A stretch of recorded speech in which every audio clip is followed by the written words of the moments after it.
High high, good morning. Good morning. দেখো আজকে বাড়ির থেকে বেরিয়ে এলাম একটা সবজি বাজার বসে সেখানে আসার জন্য। তারপরে আমরা এখানে একটা ফুটবল ম্যাচ চলছিল, এখানে এসে বসলাম। বাড়ি থেকে সমস্ত কিছু টিফিন করেই নিয়ে এসেছি। এই যে ব্যাগটা আছে, এই যে দেখতে পাচ্ছ, এত রকমের খাবার সকালবেলায় করে টরে নিয়ে বেরিয়েছি। বাড়ি কখন ঢুকবো তার কোনো ঠিক নেই, আর প্রত্যেক দিন বাইরের খাবার খাওয়া ঠিক উচিত নয়। রুটি, চিকেন,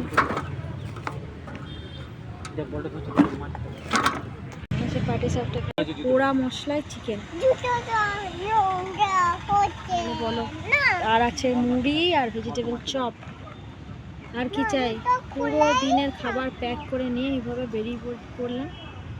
সারাদিন ঘুরবো, বেড়াবো, তারপরে সন্ধ্যাবেলায় ঘর ঢুকবো। এদিকে ফুটবল ম্যাচ,